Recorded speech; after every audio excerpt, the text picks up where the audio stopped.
ভাইয়া আমার, আখিরাত তো অনেকগুলো ঘাটি।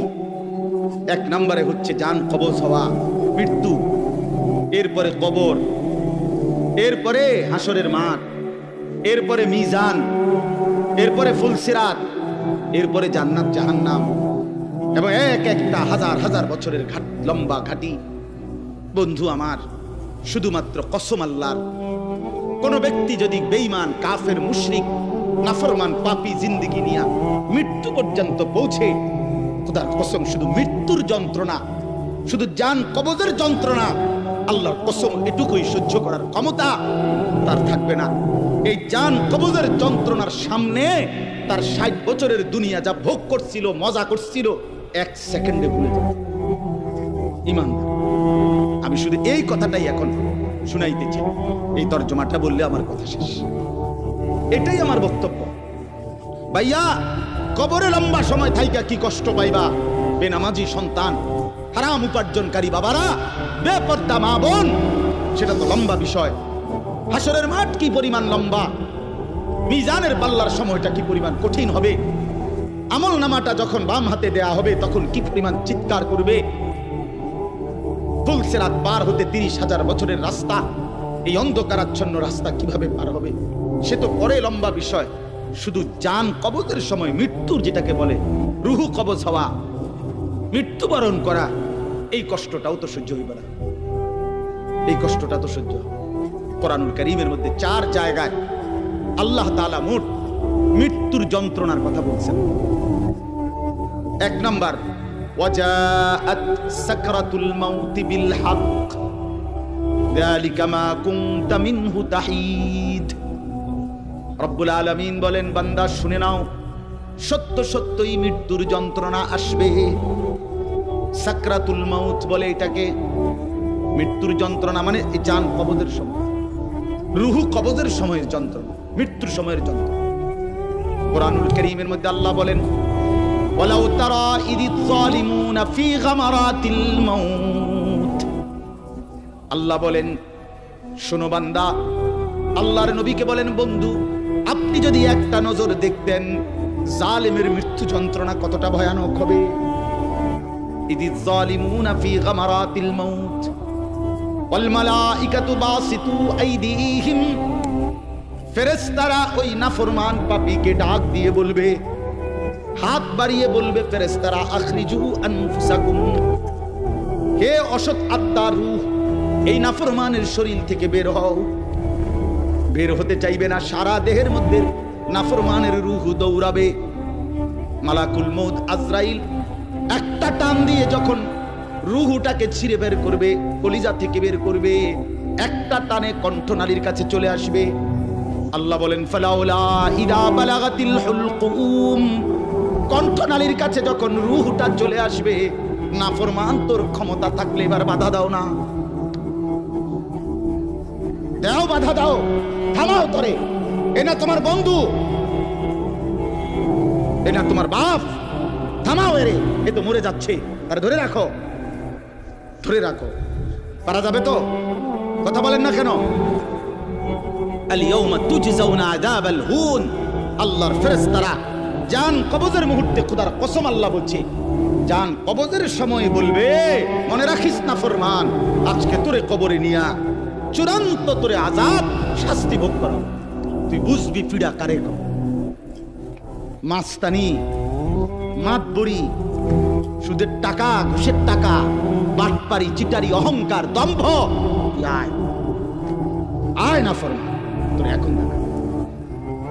আল ইয়াউমা তুজজাউন, আজকে দেখাবো আযাবাল হুন, লাঞ্ছনা করা আযাব। কবরের প্রথম ঘন্টা, কবরের প্রথম ঘন্টাতেই তুমি বুঝবা আখিরাত কত কঠিন। রাসূলুল্লাহ সাল্লাল্লাহু আলাইহি ওয়াসাল্লাম বলেন, কবরে যেই নাফরমান প্রশ্নের জবাব দিতে পারবে না, 3টি প্রশ্নের, আল্লাহ তাআলা বলবেন, কাযাবা আবদি, ফেরেশতা আমার এই নাফরমান বান্দা মিথ্যা বলেছে। ফাআফরিশুহু মিনান নার ওয়ালবাসুহু মিনান নার, আমার নাফরমান বান্দার কবরে জাহান্নামের বিছানা বিছায়া দাও, পরে জাহান্নামের পোশাক দিয়ে আবৃত করে দাও। ওয়াফতাহু লাহু বাবান ইলান নার, জাহান্নাম বরাবর তার কবর থেকে দরজা খুলে দাও।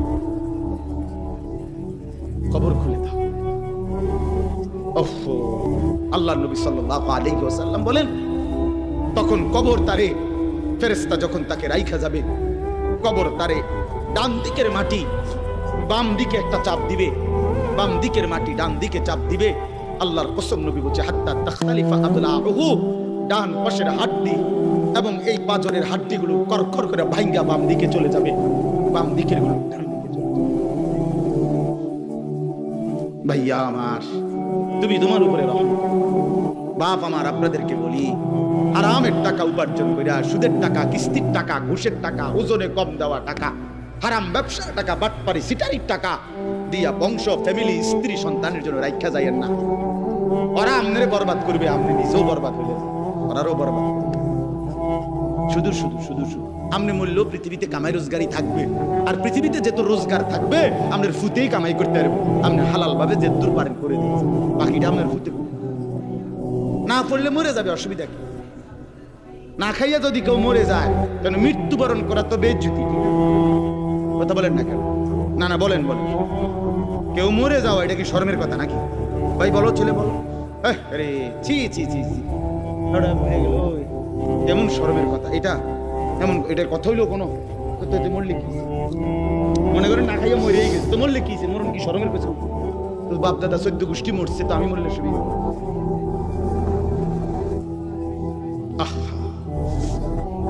এজন্য বন্ধু আল্লাহ তাআলা বলছেন, ওয়ালাউ তারা ইযি যালিমুন, এই শুনেন বন্ধু, আপনি যদি একটা নজর দেখতেন। আমরা তাফসীরের কিতাবে পড়ছি, আত-তাযকিরা, ইমাম কুরতুবী রাহমাতুল্লাহর কিতাব, আত-তাযকিরা ফি আহওয়ালিল মাউতা বিল আখিরা, অনেক সুন্দর কিতাব, বাংলা অনুবাদ হয়েছে মৃত্যুর ওপারে।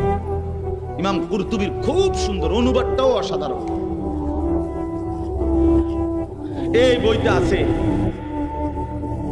ইব্রাহিম আলাইহিস সালাম একবার আজরাইলকে বলছিল, মালাকুল মউত আজরাইল, নাফরমানের জান কবজ করবার সময় তুমি যেই চেহারাটা হয় তোমার, ওটা আমার একটু দেখাও। মালাকুল মউত আজরাইল বলছিল, হে আল্লাহর নবী, কসম আপনি এটা দেখতে চাইেন না, আপনি সহ্য করতে পারতেন। ইব্রাহিম আলাইহিস সালাম বললেন, না মা আজরাইল, আমি এটা দেখুমই, তুমি আমারে দেখাও একটা নজর। মালাকুল মউত আজরাইল কোন পাপী ব্যক্তির জান কবজের সময় যে বিভৎস কুৎসিত আকৃতি ধারণ করে, আল্লাহর কসম ওই আকৃতি যখন ধারণ করছেন ইব্রাহিমের সামনে, ইব্রাহিম নবী সাল্লাল্লাহু আলাইহি সাল্লাম একটা চিৎকার মাইরা বেহুশ হয়ে গেছে। লম্বা সময় পরে যখন হুঁশ আসছে, তো আমি নিজে পড়ছি কিতাবে, আরবি কিতাবে, ইব্রাহিম আলাইহিস সালাম আল্লাহকে বলছে, আল্লাহ আপনার জাতের কসম, মাওলা কোন নাফরমান পাপী তার কবরের আযাব, আখিরাতের আযাব, জাহান্নামের আযাব কিছুই লাগবে না, শুধু মালাকুল মউত আজরাইলের এই বিভৎস দৃশ্য যদি সে একবার দেখে, তো তার 60 বছরের নাফরমানির শাস্তির জন্য এটাই যথেষ্ট।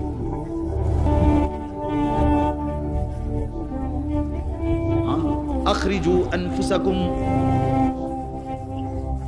এখানে আল্লাহ তাআলা এই কথাটা বলছেন, ফালাউলা কাল্লা ইদা বালাগাতিত তারাকিয়া। আল্লাহ তাআলা বলেন, কখনোই না বান্দা, অর্থাৎ কোনোভাবেই থামাইতে পারবে না, ইদা বালাগাতিত তারাকিয়া, প্রাণ যখন, রূহ যখন কলিজা থেকে ছিঁড়ে ফেরেশতা মালাকুল মউত টান মারবে, যখন কণ্ঠনালীতে পৌঁছে যাবে, তখন আর কোনো নাফরমান, কোনো তওবা, কোনো ইস্তিগফার, কোনো চিৎকার, কোনো ঝাড়, কোনো ফুক, কোনো ডাক্তার, কোনো কবিরাজ, কোনো বৈদ্য, কোনো কিছু দিয়েই আর নিজেকে ফিরাইতে পারবে না। ইদা বালাগাতিত তারাকিয়া, যখন কণ্ঠনালীর মধ্যে ফেরেশতা টান দিয়ে বের করে ফেলবে রূহ, কলিজা থেকে, কলব থেকে রূহকে টেনে ধরবে, যখন কণ্ঠনালীতে চলে আসবে, ওয়াকিলা মান রাক, আশপাশের সকলেই তখন বলবে, এই ব্যক্তি যে ছটফট করতেছে তারে এখন কোন কবিরাজ দিয়া ঝাড়াবে? সবাই ডাক্তার, কবিরাজ, বৈদ্য, ওঝা খুঁজবে, দেখো না কার কে পরিচিত আছে, ডাকো, পরে বাঁচাইবার চেষ্টা করো। ওয়ান্না আন্নাহুল ফিরাক, আল্লাহ বলে কিন্তু ওই ব্যক্তি ঠিকই বুঝে ফেলেছে আজকে তাকে নিশ্চিত এই পৃথিবী থেকে বিচ্ছিন্ন হতে হবে। আত্মীয় স্বজন তারা যদিও ডাক্তার কবিরাজের জন্য চিল্লাচিল্লি করছে, কিন্তু লোকটা নিজেই বুঝে ফেলবে আন্নাহুল ফিরাক, তাকে এখন এই দুনিয়ার মায়া থেকে বিচ্ছিন্ন হইতেই হবে। কারণ মালাকুল মউত তো রূহটা ছিঁড়া ফেলছে, কলিজা থেকে টান দিয়া ফেলছে, আর তো ফেরত যাবে না, আর তো ফেরত যাবে না। ইন্নাল্লাহা ইয়াকবালু তাওবাতাল আবদি মা লাম ইউগারগির। নবী সাল্লাল্লাহু আলাইহি ওয়াসাল্লাম বলেন, নিশ্চয়ই আল্লাহ তাআলা বান্দার তওবা কবুল করেন যতক্ষণ পর্যন্ত না মৃত্যুর গড়গড়া শুরু হয়, ওর আগ পর্যন্ত। ফেরেশতা টান দিলে মৃত্যুর যখন গড়গড়া শুরু হয়, তখন যদি কোনো বান্দা তওবা করে, আল্লাহ তাআলা সেই তওবা কবুল করে না। এবার দম টানে, একটা সোজা হইয়া গেছে। এই সময় হুজুর আনছে 200 টাকা দিয়া, হুজুর আমার বেহেশত বুঝ করে দেন, তওবা ফরাইয়া দেন, তওবা। এই সারা জিন্দেগির সিটারি বাটফারির তওবাটা এই 200 টাকা দিয়া আব্বারে মিল করে দেন। হ্যাঁ, বেহেশত দিয়ে দিব। বেহেশত হুজুরের আব্বার সম্পত্তি। হ্যাঁ, কথা বলেন না কেন? বেহেশত হুজুরের বাপের সম্পত্তি। এটা কি ধরনের তওবা? কিসের তওবা এটা? এই ব্যাটার তো কোনো ইহসাসই নাই। আরে বোঝেন নাই আমার কথা? তার তো কোনো অনুভূতিই নাই। এ তো লড়েও না, বুঝেও না, এ তো জানে না কিসের করছে, কি করতেছে। আল্লাহ তাআলা বলছে, ওয়াল্লাযীনা ইযা ফাআলু ফাহিশাতান আও যালামু আনফুসাহুম যাকারুল্লাহ ফাস্তাগফিরু লিযুনুবিহিম। আল্লাহ বলছে, আমার বান্দা যত বড় নাফরমানি করুক, করতে করতে যদি বড় থেকে বড় জুলুমও করে, কিন্তু তৎক্ষণাৎ যদি আমি আল্লাহকে স্মরণ করে আর আমার কাছে 2 হাত তুলে মাফ চায়, পিছনের গুনাহ যদি ছেড়ে দেয় আর করবে না যদি ওয়াদা দেয়, খোদার কসম কোরআনে আছে, আল্লাহ বলেন, বান্দা আমি পুরাপুরি 100% মাগফিরাত দিয়ে দেব, পুরা মাফ। উলাইকা জাযাউহুম মাগফিরাতুম মির রাব্বিহিম। যখন তোমার বুঝ ছিল তখনই তুমি তওবা করছিলা, ঠিক আছে, কিন্তু যখন মৃত্যুর যন্ত্রণা শুরু হয়ে যায় তখন আর তওবা কবুল হয় না। ওয়ালাইসাতিত তাওবাতু লিল্লাযীনা ইয়ামালুনাস সাইয়্যাত হাত্তা ইযা জাআ আহাদাহুমুল মাউত ক্বালা ইন্নী তুবতুল আন। এই যে কোরআন শরীফের আয়াত।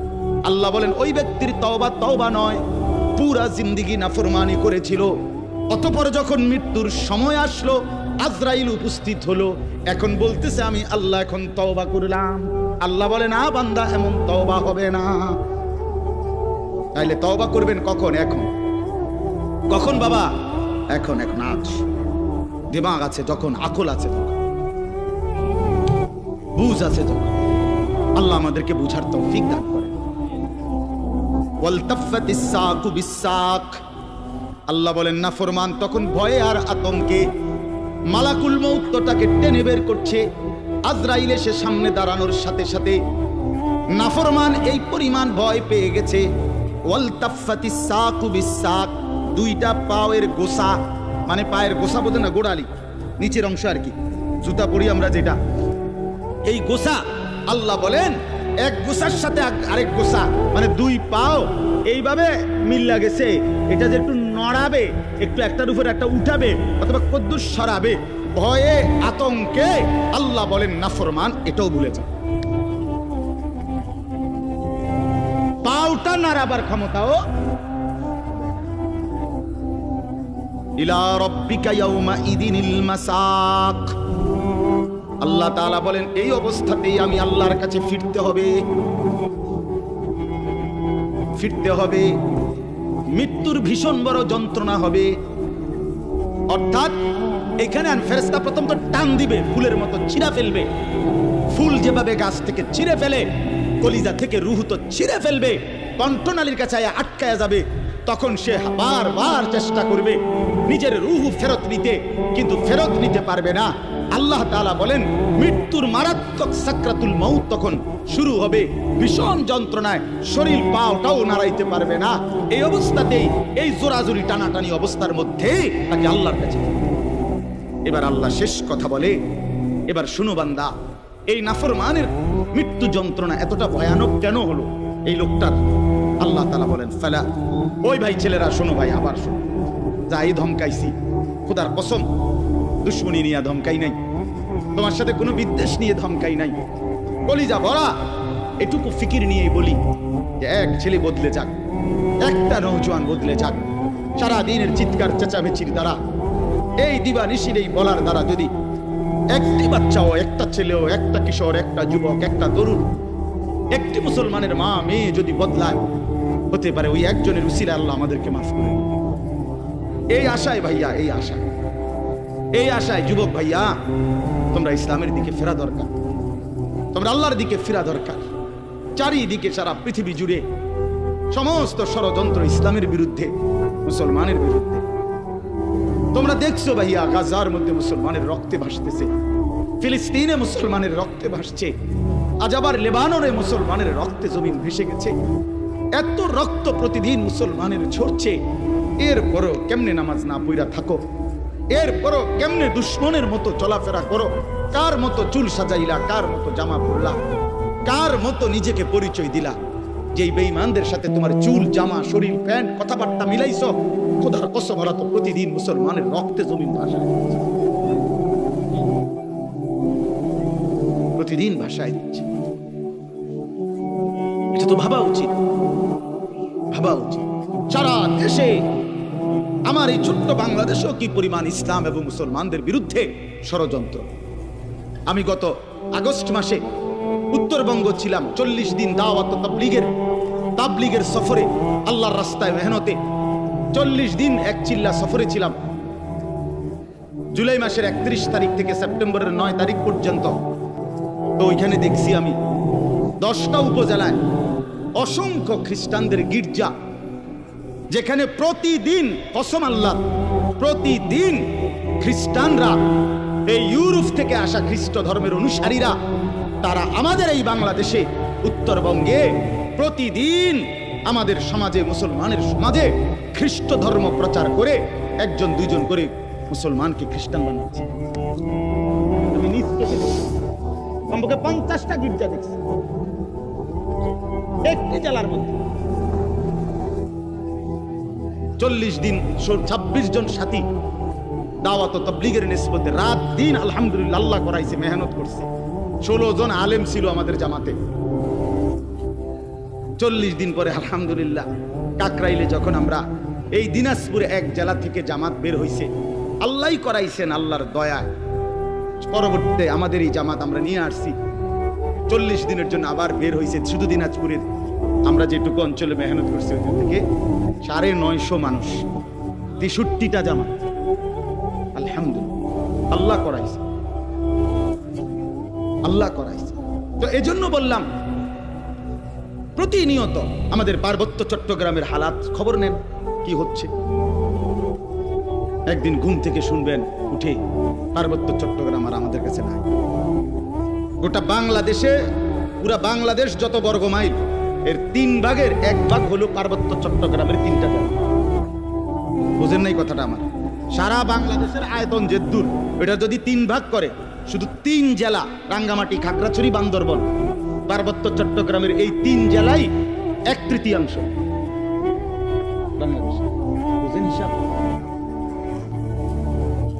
হ্যাঁ, পুরা উত্তরবঙ্গ প্রতিদিন কাফের কাদিয়ানি, প্রত্যেক দিন তারা মুসলমানদেরকে কাদিয়ানিতে বানানোর জন্য তাদের কার্যক্রম করছে, অসংখ্য। অথচ সারা পৃথিবীর মুসলমানের কাছে, ওলামায়ে কেরামের কাছে, সারা পৃথিবীর মুসলমানের কাছে একথাই স্পষ্ট, অকাট্য, যে কাদিয়ানিরা 100 কাফের, 100 কাফের, 100 কাফের, 100% কাফের। কাদিয়ানি একটি ভিন্ন ধর্ম, ইসলাম একটি ভিন্ন ধর্ম। ইসলাম এবং কাদিয়ানিয়াত এক ধর্ম হইতে পারে না, এক ধর্ম হইতে পারে। প্রকাশ্য কাফের, প্রকাশ্য কাফের। জানো না মিয়া, এই বেঈমানরা নিজেদেরকে আহমদিয়া মুসলিম বলে। কিসের আহমদিয়া মুসলিম? কি বলে? মুসলমান তো মুসলমান। কোরআনে আল্লাহ বলছেন, হুয়া সাম্মাকুমুল মুসলিমিন। আল্লাহ তাআলা বলছে, তোমাদের নাম তোমাদের পিতা ইব্রাহিম রেখেছেন মুসলমান। আবার আহমদিয়া মুসলমান কিটা? আলগা শব্দ লাগালে কেন? মুসলমান তো মুসলমান, এটার লগে আবার আলগা টাইটেল লাগানোর কি দরকার আছে? সাদা মুসলমান, কালা মুসলমান, হ্যাঁ চিটিঙ্গা মুসলমান, এটা কিতা? এটা কোনো দরকার আছে নি? আপনি বলেন না। মুসলমান তো মুসলমান। ওয়ামান আহসানু কাওলাম মিম্মান দাআ ইলাল্লাহ ওয়া আমিলা সালিহান ওয়া ক্বালা ইন্নানি মিনাল মুসলিমিন। এই যে আল্লাহ বলছে সর্বোত্তম মানুষ, সর্বশ্রেষ্ঠ মানুষ হলো তিন ব্যক্তি। এক নম্বরে যে মানুষকে আল্লাহর দিকে ডাকে, দুই নম্বরে যে যাবতীয় নেক আমল করে, তিন নম্বরে সর্বদাই যে নিজেকে মুসলমান পরিচয় দেয়। কি পরিচয় দেয়? আমি মুসলমান, নাকি আমি ঢাকাইয়া মুসলমান, আমি মুসলমান, খাস খালাস। আল্লাহ আমাদেরকে মাফ করে দেয়। আমার ভাই, আমার ছেলেরা, আমার নওজওয়ানরা, ফেরা দরকার। ইসলামের জন্য জান বাজি না রাখলে, আল্লাহর দ্বীনের জন্য আমরা ফিকির না করলে, নিজের ঈমান, নিজের ইসলাম, নিজের আমল, নিজের আখলাক সুন্দর না করলে ভাইয়া পারতা না। স্লোগান দেওয়া আর জীবন দেওয়া এক কথা না। স্লোগান দেওয়া সহজ ভাইয়া, তো দুশ্মনের মোকাবেলায় দাঁড়ানো কঠিন। এই জন্য ভাই, নিজের কলিজার ভিতরে যদি ঈমান না থাকে, আখিরাতের ফিকির না থাকে, কপালে যদি সেজদা না থাকে, তুমি কাফেরের মোকাবেলায় দাঁড়াইতে পারতা না, মাহাদির পক্ষে থাকতে পারতা না, দাজ্জালের বিরুদ্ধে লড়তে পারতা না। আল্লাহ আমাদের প্রত্যেকটা যুবককে মাহাদির সৈনিক বানিয়ে দিলেন। শেষ কথা হলো এটাই বলতেছিলাম, কেন মৃত্যু যন্ত্রণা হবে, জান কবজের কষ্ট হবে কার? আল্লাহ বলেন কেন? এই ফালা সাদ্দাকা ওয়ালা সাল্লা। আল্লাহ বলেন কারণ হলো সে আমি আল্লাহর কথায় বিশ্বাস করে নাই, আমি আল্লাহর উপরে বিশ্বাস করে নাই, এবং ওয়ালা সাল্লা, 5 ওয়াক্ত নামাজ আদায় করে। এজন্য ভাইয়া, যার ঈমান নাই তার মৃত্যু যন্ত্রণা হবে, যার নামাজ নাই আল্লাহ বলছে সে ভীষণ কষ্ট পাবে মৃত্যুর সময়। আর বাকিটা তো আছে, ওয়ালাকিন কাযযাবা ওয়া তাওয়াল্লা, বরং সে আমি আল্লাহর উপরে মিথ্যা আরোপ করেছে, ঈমান আনে নাই। ওয়া তাওয়াল্লা, আমার প্রতিটা হুকুম থেকে মুখ ফিরাইয়া নিছে। আল্লাহ বলেন সুম্মা যাহাবা ইলা আহলিহি ইয়াতামাত্তা, আমার নাফরমানি করছে, আমার বিরুদ্ধাচরণ করছে, আমার হুকুমের উল্টা করছে, অথচ এর পরেও স্ত্রী সন্তান পরিবারের মাঝে গর্ব কইরা, অহংকার কইরা, আনন্দ ফুর্তিতে জিন্দেগি কাটাইছে। চিটারি, বাটপারি, অন্যায়, দুর্নীতি, অনিয়ম, নামাজ নাই, বন্দিগি নাই, হালাল হারামের পার্থক্য নাই, এরপরেও ঘর সংসার বউ বাচ্চার মধ্যে এভাবে চলছে, মনে হয় যেন কোনো টেনশনই নাই। আল্লাহ বলেন এই অহংকারী, এই গাদ্দারির কারণে মালাকুল মউত আজরাইল যখন রুহু কবজ করবে, তখন কলিজা থেকে রুহুটা ছিঁড়া ভিড়া এরপরে কবজ করবে। আল্লাহ আমাদেরকে মাফ করে দেন। আল্লাহ তাআলা শেষ বলেন, আমি যেটুকু পড়ছি, আউলা লাকা ফাআউলা সুম্মা আউলা লাকা ফাআউলা। আল্লাহ বলেন বান্দা, এই বান্দা, আমি 4 বার বলছি বান্দা, 4 বার, তোমার জন্য দুর্ভোগ, তোমার জন্য দুর্ভোগ, তোমার জন্য দুর্ভোগ, তোমার জন্য দুর্ভোগ। 4 বার আউলা লাকা ফাআউলা সুম্মা আউলা লাকা ফাআউলা। কয়টা হলো? 4টা। কেন 4টা কেন? 1, তোমার জান কবজের সময় তোমার দুর্ভোগ, 2, তোমার কবরে দুর্ভোগ, 3, হাসরের মাঠে দুর্ভোগ, 4, জাহান্নামে দুর্ভোগ। তুমি জান কবজের সময়ও কষ্ট পাইবা, তুমি কবরেও কষ্ট পাইবা, তুমি হাসরেও কষ্ট পাইবা, তুমি জাহান্নামেও কষ্ট।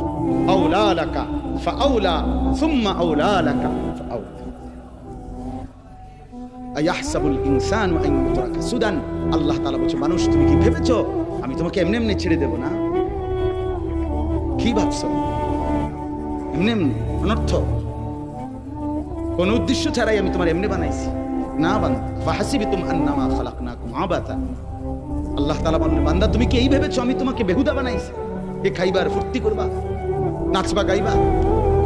না ভাই, আল্লাহ তাআলা আমাদের প্রত্যেককে ঈমান দান করেন, তাকওয়া দান করেন, গুনাহ থেকে বাঁচবার মতো হিম্মত দান করেন। আল্লাহ তাআলা আমাদের প্রত্যেককে 5 ওয়াক্ত নামাজ জিন্দেগি সুন্দর করার তৌফিক দান করেন। ইনশাআল্লাহ আল্লাহ তাআলা সবাইকে কবুল আর মঞ্জুর করেন। নওজোয়ান ছেলেরা সহ সবাই মেহেরবানি করে মনোযোগের সাথে হযরত বয়ান করবেন।